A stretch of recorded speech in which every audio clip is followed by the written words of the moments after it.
नमस्कार, आप देख रहे हैं जंक्स। आपके साथ में आचल श्रीवास्तव और आज बात करेंगे उत्तर प्रदेश की सियासी जंग की, जहां पुरानी खिलाड़ी फिर से मैदान में उतर चुकी हैं।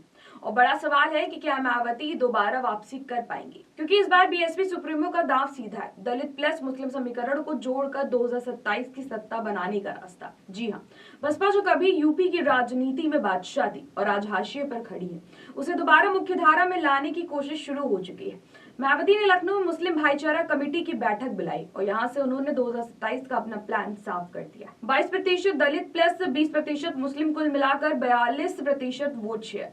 मायावती ने कहा कि अगर ये दोनों समाज एकजुट हो जाए तो बीजेपी को सत्ता से बाहर करना कोई मुश्किल काम नहीं। याद दिला दो, 2022 में बीजेपी को 41.30% वोट मिले थे। यानी मायावती का दावा है कि उनका फॉर्मूला बीजेपी को हरा सकता है, लेकिन तस्वीर उतनी आसान नहीं है। बैठक में मुस्लिम नेताओं को आगे बैठाया गया। हर विधानसभा सीट पर 100 मुस्लिम चेहरे को जोड़ने का लक्ष्य। दलित मुस्लिम को कोऑर्डिनेटर और बीएसपी सरकार के कामों की बुकलेट बांटी गई। मतलब ये है कि बसपा जमीनी स्तर पर मुसलमानों तक पहुंच बनाने में जुट गई है। मायावती का आरोप है कि सपा और कांग्रेस ने मुसलमानों को सिर्फ वोट बैंक समझा। बसपा ने सबसे ज्यादा उनका भला किया, लेकिन अब मुसलमानों का भरोसा वापस कैसे मिलेगा? ये सवाल बहुत बड़ा है, लेकिन सवाल तो है, क्योंकि 2024 के लोकसभा चुनावों में मुस्लिम वोट साफ तौर पर सपा कांग्रेस गठबंधन के साथ गया और नतीजा 43 सीटें। बीजेपी का किला हिल गया। इधर बसपा 10% वोट भी नहीं बचा पाई और ये वही पार्टी है जिसने 2007 में यूपी में पूर्ण बहुमत की सरकार बनाई थी। तब 30% वोट मिले थे और आज 9% तक वोट गिर चुका है। यानी बसपा सिर्फ सत्ता से ही नहीं, अस्तित्व से लड़ रही है। तो क्या दलित मुस्लिम की एकजुटता मायावती को फिर खड़ा कर सकती है?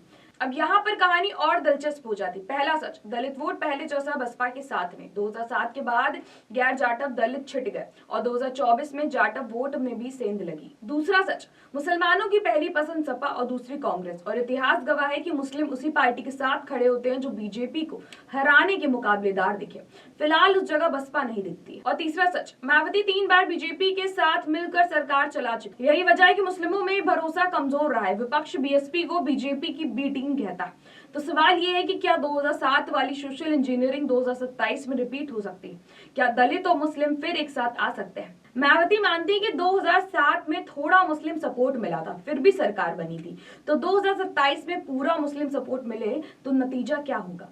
और यही नैरेटिव मायावती बना रही। इतिहास दिखा रहे हैं, भविष्य दिखा रहे हैं, लेकिन राजनीतिक विश्लेषक कहते हैं कि दलित मुस्लिम केमिस्ट्री बनाना जमीनी तौर पर आसान नहीं है।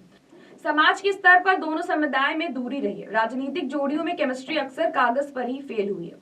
2027 असफल, 2022 असफल। इसीलिए मायावती के सामने 2 बेहद बड़ी चुनौतियां हैं। पहली, दलित वोट को दोबारा समेटना। दूसरी, मुस्लिमों को भरोसा दिलाना कि वोट देने से बीजेपी हारेगी, क्योंकि यूपी की राजनीति का नया फॉर्मूला साफ है। 40% के ऊपर वोट बिना खेल नहीं बनता और बीजेपी 2 बार ये कर चुकी है। अब मैदान में तीसरा खिलाड़ी मैदान मारने उतरा है बीएसपी। मायावती कह रही हम असली विकल्प है।